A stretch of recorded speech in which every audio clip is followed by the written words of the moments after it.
Namaste and welcome. Ravi killed a snake. A snake was killed by Ravi. ఈ రెండు వాక్యాలు చూడడానికి చాలా తేడా ఉంది, కానీ అవి ఇచ్చే అర్థం మాత్రం ఒకే రకంగా ఉంటుంది. మొదటి వాక్యంలో ఫామ్ ఆఫ్ ఏ వర్బ్కు, రెండో వాక్యంలో ఫామ్ ఆఫ్ ఏ వర్బ్కు చాలా తేడా ఉంది. మొదటి వాక్యంలో form of a verb active వాయిస్లో ఉందని చెప్తాము, రెండో వాక్యంలో form of a verb passive వాయిస్లో ఉందని చెప్తాం అన్నమాట. మరి ఈ రెండు చూడడానికి వేరువేరుగా ఉన్నప్పటికీ, రాయడానికి వేరువేరుగా ఉన్నప్పటికీ వాటి అర్థం మాత్రం సేమ్, ఎలాంటి డిఫరెన్స్ లేదనమాట. మరి ఈ వీడియోలో యాక్టివ్ వాయిస్ అంటే ఏంటి, ప్యాసివ్ వాయిస్ అంటే ఏంటి, ఒక వాక్యాన్ని యాక్టివ్ వాయిస్లోంచి ప్యాసివ్ వాయిస్లోకి ఎలా మార్చాలి, అసలు ఇంగ్లీష్ భాషలో ఎన్ని ప్యాసివ్ స్ట్రక్చర్స్ ఉన్నాయో నేర్చుకోబోతున్నాము. మరి స్టార్ట్ చేద్దామా? కానీ స్టార్ట్ చేసే ముందు మీరు కనుక ఈ ఛానల్ సబ్స్క్రైబ్ చేసుకున్నట్టయితే తప్పకుండా సబ్స్క్రిప్షన్ బై లైక్ బటన్ నొక్కి ఈ వీడియోను షేర్ చేసి నేను ఇలాంటి వీడియోలు ఎన్నో చేసే అవకాశం నాకు కల్పిస్తారని కోరుకుంటూ, and if you are ready, let's start. Welcome back. Active voice, passive voice అంటే ఏంటో తెలుసుకోవడానికి ప్రయత్నం చేద్దాం. ఫర్ ఎగ్జాంపుల్, మనం ఒక సెంటెన్స్లో చూసినట్టయితే Radha wrote a letter. So ఇది ఒక వాక్యం అన్నమాట. ఇది యాక్టివ్ వాయిస్లో ఉంది అని మనం చెప్పడం జరుగుతుంది అనమాట.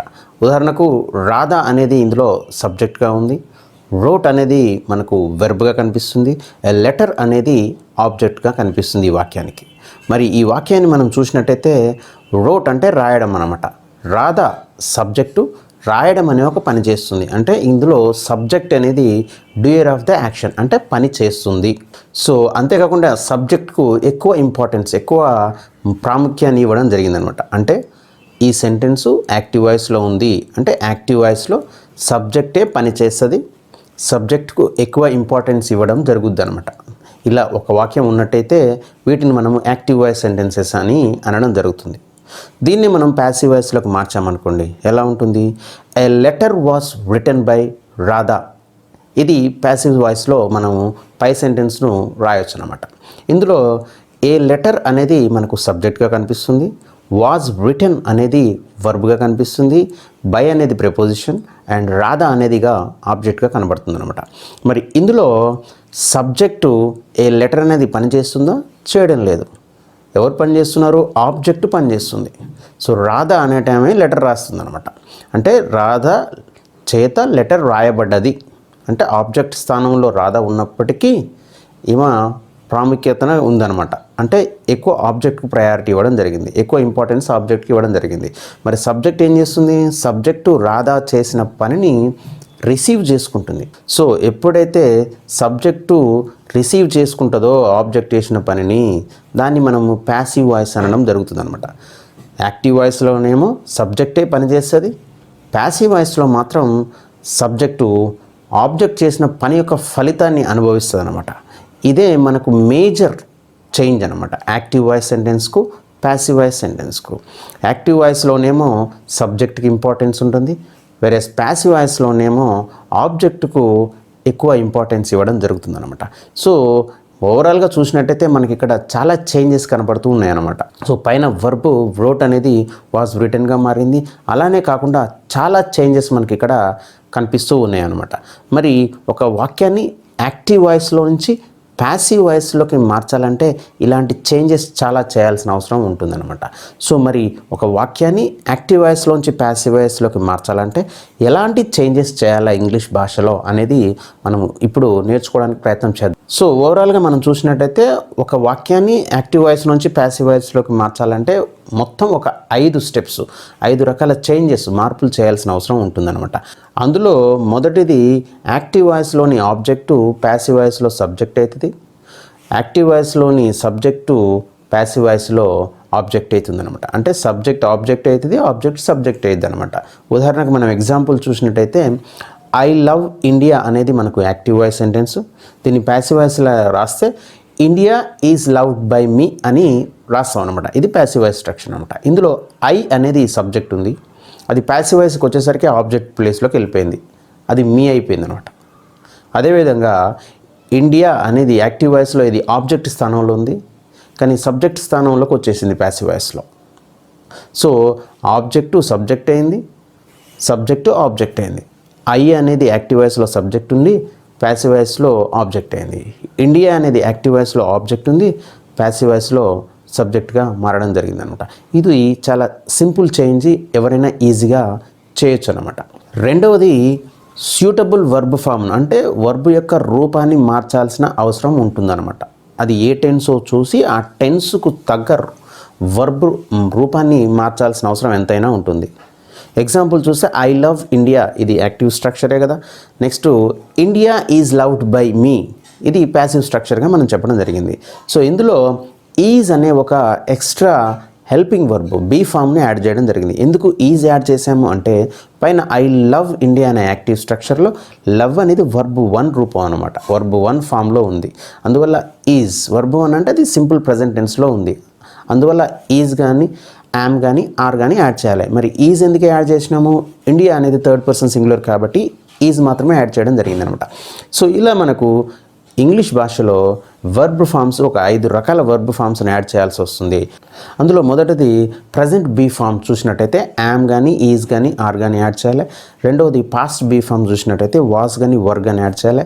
మూడవది ఫ్యూచర్ బీ ఫామ్ చూసినట్టయితే shall be or will be add చేయాల్సిన అవసరం ఉంటుంది. నాలుగవది కంటిన్యూస్ బీ ఫామ్ చూసినట్టయితే బీయింగ్ అనే ఒక హెల్పింగ్ వర్బ్ మనం యాడ్ చేయాల్సిన అవసరం ఉంటుంది.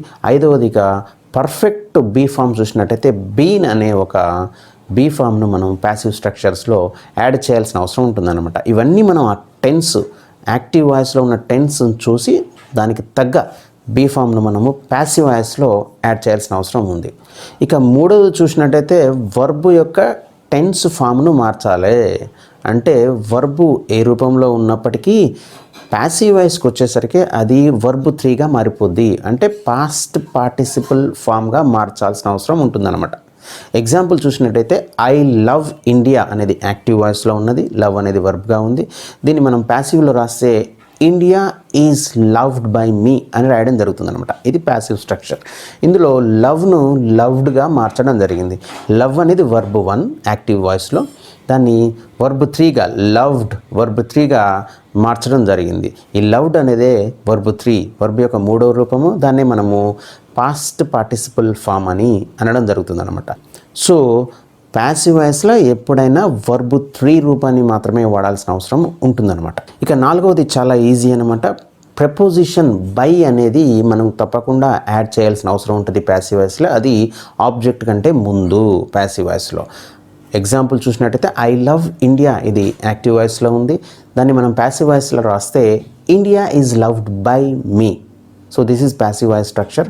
ఇందులో మీ అనేది ఆబ్జెక్ట్ ఉంది, దానికంటే ముందు బై అనే ఒక వర్డ్, దాన్నే ప్రపోజిషన్ అంటాం అనమాట. బై అనే ఒక preposition most of the cases చాలాసార్లు వాడాల్సిన అవసరం మనకు కనిపిస్తూ ఉంది. ఇక 5వ పాయింట్ ఏంటంటే మనకు ఆబ్జెక్ట్ను మనము ప్యాసివ్ వాయిస్లో సూటబుల్ ప్రొనౌన్ ప్రాపర్ కేస్తోని నింపాల్సిన అవసరం ఉంది, రాయాల్సిన అవసరం ఉంటుందన్నమాట. ఎగ్జాంపుల్ చూసినట్టయితే ఐ లవ్ ఇండియా అనేది యాక్టివ్ స్ట్రక్చర్లో ఉంది. ఐ అనేది ఇక్కడ సబ్జెక్టు, అదొక ప్రొనౌన్గా ఉంది. దాన్ని ప్యాసివ్లో రాస్తే India is loved by me, ఇది ప్యాసివ్ స్ట్రక్చర్ ఉంది. ఇందులో యాక్టివ్ వాయిస్లో ఉన్న ఐ ప్యాసివ్ వాయిస్లోకి వచ్చేసరికి ఆబ్జెక్ట్ స్థానంలోకి వెళ్ళిపోయింది, అది ఐ మీగా మారిపోయింది అనమాట. సో ఇలా ఐ అనే ప్రొనౌన్ యాక్టివ్ వాయిస్లో మీగా మార్చాల్సిన అవసరం ఉంటుందన్నమాట. సో ఇలా మనకు అన్ని ప్రొనౌన్స్ మారవలసిన అవసరం ఉంటుంది. ఒకవేళ అవి కనుక మనకి యాక్టివ్ వాయిస్లో కనిపిస్తుంటే ఐ యాక్టివ్ వాయిస్లో ఉంటుంది, మీగా మారుతుంది. అదేవిధంగా వి అనే ప్రొనౌన్ మనకి యాక్టివ్ వాయిస్లో వస్తే దాన్ని అస్గా మార్చాల్సిన అవసరం ఉంటుంది ప్యాసివ్ వాయిస్లో. యు అనేది యాక్టివ్ వాయిస్లో యూగానే ఉంటుంది, ప్యాసివ్ వాయిస్లో కూడా యూగానే మనకు కనిపిస్తుంది. అలానే హీ అనేది యాక్టివ్ వాయిస్లో మనకు కనిపిస్తే దాన్ని హిమ్గా మార్చాల్సిన అవసరం ఉంటుంది. అదేవిధంగా షీ అనేది కనిపిస్తే యాక్టివ్ వాయిస్లో హర్గా ప్యాసివ్ వాయిస్లోకి మార్చాల్సిన అవసరం ఉంది. ఇట్ను యాక్టివ్ వాయిస్లోనైనా ప్యాసివ్ వాయిస్లోనైనా ఇట్గానే ఉంచడం జరుగుతుంది. అదేవిధంగా దే అనేది మనకి యాక్టివ్ వాయిస్లో కనిపించినట్టయితే దాన్ని దెమ్గా మనము ప్యాసివ్ వాయిస్లో రాయాల్సిన అవసరం ఉంటుందన్నమాట.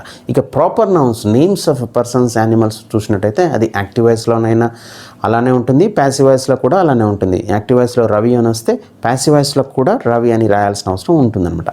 సో ఇలా ఈ 5 రకాల చేంజెస్ మనము ఒక వాక్యాన్ని యాక్టివ్ వాయిస్లో నుంచి ప్యాసివ్ వాయిస్లోకి మార్చేటప్పుడు తప్పకుండా ఫాలో కావాలి. ఇలా ఫాలో అయినట్టయితే మనము ఒక వాక్యాన్ని ఎలాంటి తప్పులు లేకుండా యాక్టివ్ వాయిస్లోంచి ప్యాసివ్ వాయిస్లోకి ఈజీగా మార్చొచ్చు అనమాట. ఇక ఇప్పుడు మనము ఇంగ్లీష్ భాషలో ఉన్న అన్ని టెన్సెస్ తీసుకొని ఆ టెన్సెస్లో ఒక యాక్టివ్ వాయిస్ను ప్యాసివ్ వాయిస్లోకి ఎలా మార్చాలి, టెన్స్ వైజు ఎలా మారుతుంది, వర్బ్ ఫామ్ ఎలా మారుతుంది, ఎగ్జాంపుల్స్తో పాటు మనం చూసి ఎక్కువ అర్థం చేసుకోవడానికి ప్రయత్నం చేస్తాము. మొదటిది సింపుల్ ప్రజెంట్ టెన్స్. దీంట్లో వర్బ్ ఏముంటుందండి, టేక్ కానీ టేక్స్ కానీ ఉంటుంది. ఇది ఎలా మారుతుంది, యామ్, ఈజ్, ఆర్, టేకన్గా మారుతుంది అనమాట. ఉదాహరణకి ఎగ్జాంపుల్ చూసినట్టయితే ఐ టేక్ టీని మనము ప్యాసివ్ వాయిస్లో టీ ఈజ్ టేకెన్ బై మీగా రాయాల్సిన అవసరం ఉంటుంది. అలా కాకుండా హీ టేక్స్ టీ అంటే టీ ఈజ్ టేకెన్ బై హిమ్గా మార్చాల్సిన అవసరం ఉంటుంది. ఇక రెండవది present continuous tense. Verb form చూసినట్టయితే యామ్, ఈజ్, ఆర్, టేకింగ్గా కనబడుతుంది. ఈ వర్బ్ ఫామ్ను ప్యాసివ్ స్ట్రక్చర్లో యామ్, ఈజ్, ఆర్, బీయింగ్ టేకెన్గా రాయాల్సిన అవసరం ఉంటుందన్నమాట. ఉదాహరణకి ఎగ్జాంపుల్ చూసినట్టయితే ఐ యామ్ టేకింగ్ టీ అనేది యాక్టివ్ స్ట్రక్చర్ అయితే దాన్ని ప్యాసివ్లో tea is being taken by మీగా రాయాల్సిన అవసరం ఉంటుంది. ఇంకో ఉదాహరణ చూసినట్టయితే హీ ఈజ్ టేకింగ్ టీని మనము tea is being taken by హిమ్గా రాయాల్సిన అవసరం ఉంటుందన్నమాట. ఇక మూడవ చూసినట్టయితే ప్రజెంట్ పర్ఫెక్ట్ టెన్స్లో వర్బ్ ఫామ్ ఎలా ఉంటుందంటే హ్యావ్, హ్యాస్ టేకెన్గా కనబడుతుంది. దాన్ని ప్యాసివ్లో హ్యావ్, హ్యాస్ బీన్ టేకెన్గా మార్చడం జరుగుతుందన్నమాట. ఎగ్జాంపుల్ చూసినట్టయితే I have taken tea active స్ట్రక్చర్ని tea has been taken by మీగా ప్యాసివ్ స్ట్రక్చర్లో రాయడం జరుగుతుంది. అదేవిధంగా హీ హ్యాస్ టేకెన్ టీని tea has been taken by హిమ్గా రాయడం జరుగుతుంది. ఇక ప్రజెంట్ పర్ఫెక్ట్ కంటిన్యూస్ టెన్స్కు మనకు ప్యాసివ్ స్ట్రక్చర్ ఉండదు, అందువల్ల అది ఇక్కడ ఇవ్వడం జరగలేదు. ఇక నాలుగవ చూసినట్టయితే సింపుల్ పాస్ట్ టెన్స్లో మనకు వర్బు టుక్కుగా కనిపిస్తుంది. దాన్ని వాస్ ఆర్ వర్ టేకెన్గా రాయాల్సిన అవసరం ఉంటుందన్నమాట. ఉదాహరణకు ఐ టుక్ టీని మనము టీ వాజ్ టేకెన్ బై మీగా రాయాల్సిన అవసరం ఉంటుంది. హీ టుక్ టీని టీ వాజ్ టేకెన్ బై హిమ్గా రాయాల్సిన అవసరం ఉంటుందన్నమాట. ఇక ఐదవది పాస్ట్ కంటిన్యూస్ టెన్స్. ఇందులో వర్బ్ ఫాము వాస్, వర్, టేకింగ్గా కనబడుతుంది. దాన్ని మనము వాస్, వర్, బీయింగ్ టేకెన్గా రాయాల్సిన అవసరం ఉంటుందన్నమాట. ఐ వాజ్ టేకింగ్ టీ అనేది యాక్టివ్ స్ట్రక్చర్ అయితే దాని ప్యాసివ్లో మనకు tea was being taken by మీగా రాయాల్సిన అవసరం ఉంటుందన్నమాట. హీ వాజ్ టేకింగ్ టీ దాన్ని మనం ప్యాసివ్లో టీ వాజ్ టేకెన్ బై హిమ్గా రాయాల్సిన అవసరం ఉంటుందన్నమాట. ఇక ఆరవది పాస్ట్ పర్ఫెక్ట్ టెన్స్. ఇందులో వర్బ్ ఫామ్ చూసినట్టయితే హ్యాడ్ టేకెన్ దాన్ని ప్యాసివ్లో హ్యాడ్ బీన్ టేకెన్గా రాయడం జరుగుతుంది. I had taken tea active structure అయితే tea had been taken by me passive స్ట్రక్చర్గా కనబడుతుంది. ఈ had taken tea active structure అయితే tea had been taken by him passive స్ట్రక్చర్గా మనకు కనిపిస్తూ ఉంది. అదేవిధంగా పాస్ట్ పర్ఫెక్ట్ కంటిన్యూస్ టెన్స్కు మనకు ప్యాసివ్ స్ట్రక్చర్ ఉండదు కాబట్టి అది ఇక్కడ ఇవ్వడం జరగలేదు. ఇక ఏడవది సింపుల్ ఫ్యూచర్ టెన్స్ మనకు కనిపిస్తుంది. దాంట్లో వర్బ్ ఫామ్ ఎలా ఉంటుంది, విల్, షల్, టేక్గా కనిపిస్తుంది యాక్టివ్ స్ట్రక్చర్లో. ప్యాసివ్ స్ట్రక్చర్లో విల్, షల్ బీ టేకెన్గా మనం రాయాల్సిన అవసరం ఉంటుందన్నమాట. ఉదాహరణకు ఐ విల్ టేక్ టీని మనము tea will be taken by మీగా రాయాల్సిన అవసరం ఉంటుంది. హీ విల్ టేక్ టీని tea will be taken by హిమ్గా రాయాల్సిన అవసరం ఉంటుంది. ఇక ఫ్యూచర్ కంటిన్యూస్ టెన్స్కు ప్యాసివ్ స్ట్రక్చర్ ఉండదు కాబట్టి అది ఇక్కడ ఇవ్వడం జరగలేదు. ఇక ఎనిమిదవది ఫ్యూచర్ పర్ఫెక్ట్ టెన్స్గా ఉంటుంది. దాంట్లో వర్బ్ ఫామ్ చూసినట్టయితే విల్, షల్, హ్యావ్ టేకెన్ కనబడుతుంది. దాన్ని మనము విల్, షల్, హ్యావ్ బీన్ టేకెన్గా రాయాల్సిన అవసరం ఉంటుందన్నమాట. ఉదాహరణకు ఎగ్జాంపుల్ చూసినట్టయితే ఐ విల్ హ్యావ్ టేకెన్ టీని మనం ప్యాసివ్ స్ట్రక్చర్లో tea will have been taken by మీగా రాయాల్సిన అవసరం ఉంటుంది. హీ విల్ హ్యావ్ టేకెన్ టీని మనం ప్యాసివ్ స్ట్రక్చర్లో tea will have been taken by హిమ్గా రాయాల్సిన అవసరం ఉంటుందన్నమాట. సో ఇక్కడ మనం చూసినట్టయితే మనకు 8 యాక్టివ్ స్ట్రక్చర్స్, 8 ప్యాసివ్ స్ట్రక్చర్స్ ఇవ్వడం మాత్రమే జరిగింది. ఒక 4 యాక్టివ్ స్ట్రక్చర్స్ ఇక్కడ ఇవ్వడం జరగలేదు, ఎందుకంటే వాటికి ప్యాసివ్ స్ట్రక్చర్స్ లేవు కాబట్టి. ఏంటి అవి?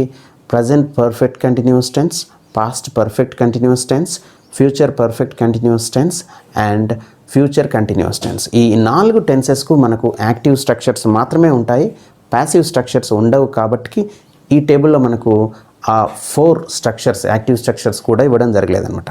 సో మనకి ఇంగ్లీష్ భాషలో మొత్తం 12 టెన్సెస్ అంటే 12 యాక్టివ్ స్ట్రక్చర్స్ ఆఫ్ సెంటెన్సెస్ ఉంటాయి. మరియు అదేవిధంగా 8 ప్యాసివ్ స్ట్రక్చర్స్ ఉండడం జరుగుతుందన్నమాట. ఇక నేను రవి కిల్డ్ ఎ స్నేక్ అన్న, a snake was killed by Ravi అన్న స్ట్రక్చర్లో తేడా మాత్రమే తప్ప, చెప్పే విధానంలో తేడా మాత్రమే తప్ప అది ఇచ్చే మీనింగ్లో ఎలాంటి మార్పు ఉండదు. Same meaning with same impact, same ఎఫెక్ట్తోని ఉంటుందన్నమాట. సేమ్ మీనింగ్ ఇవ్వడం జరుగుతుంది రెండు వాక్యాలు కూడా.